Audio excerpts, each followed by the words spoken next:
Hey everybody, Shamanistic Apprentice here, and I'm going to show you guys the 4-ball Mills mess. I hope you guys already know how to do the 3-ball Mills mess. I highly suggest you guys finding a tutorial on that. I'll make one in the future, but right now we're doing the 4-ball Mills mess. Now if you want to really get that down, I highly suggest making sure that you're doing, if you're going to do your 3-ball Mills mess to help you with your 4-ball Mills mess, get your windmills and your 3-ball Mills mess very wide, because you want to get used to being a little wider with your Mills mess when we're doing our 4-ball Mills mess. That's what's going to help you really get into that 4-ball Mills mess, and also making sure that your windmills are good. Now we're going to get those windmills down with the 4 balls, and we're going to learn how to do 4-ball columns, 4 balls onto the outside and onto the inside, and make sure we're getting all that stuff down really comfortably first before we move into the 4-ball windmill. The 4-ball windmill has a super secret to it that's very different from a 3-ball windmill or a 3-ball Mills mess, and the super secret to the windmills on the 4-ball and the 4-ball Mills mess is that the balls never leave the same hands that they're in. These are going to stay in the same hand. These are the green duvet, and these are the mesh hacky kind of style speavers.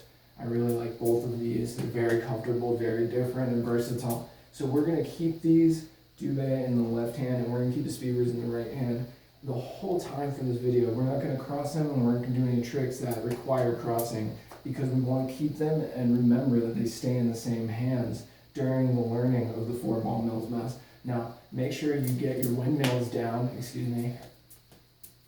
with the 4 balls after you, of course, get your basics down. The 4-ball windmill is going to require you to do a hand-over-hand motion that kind of looks like a shower.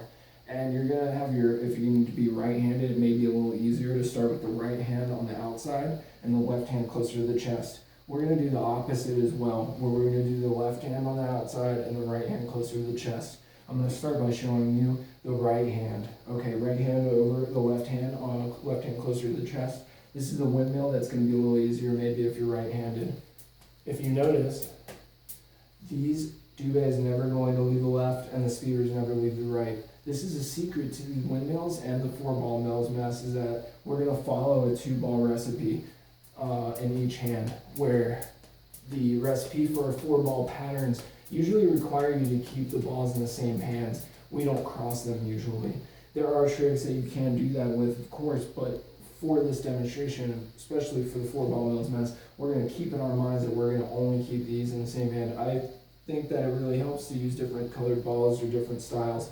I highly suggest doing that if you do have the opportunity to do that. If you don't, that's okay too, because they can get mixed up while you're learning.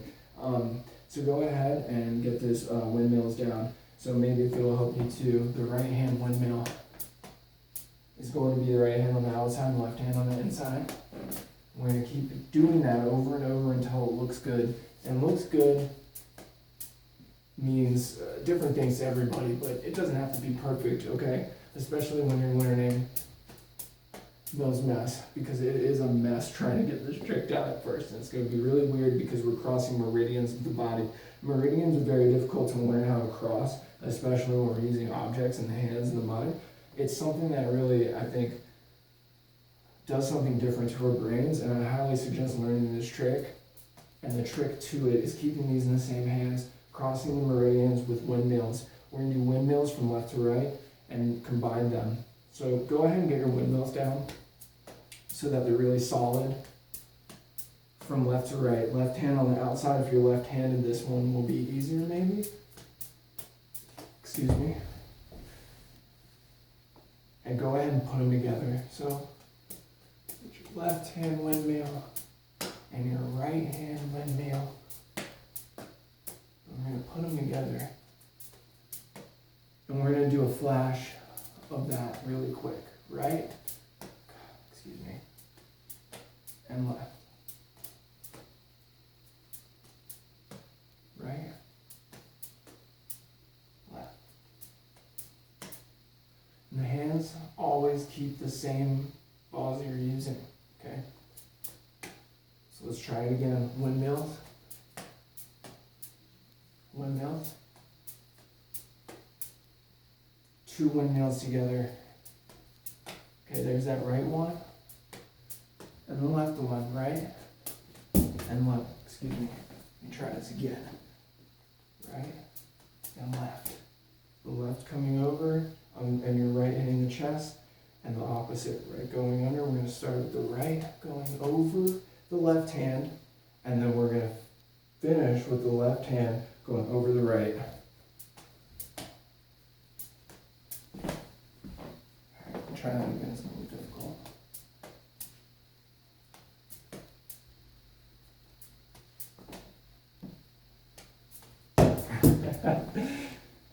I hope you guys get the picture. If you have any questions, please comment and ask me. I would love to do another video if I need to, maybe on more demonstrations of windmills, other 4-ball tricks. I would love to show you guys. I'm the Shamanistic Apprentice. Thank you for watching and keep juggling, guys.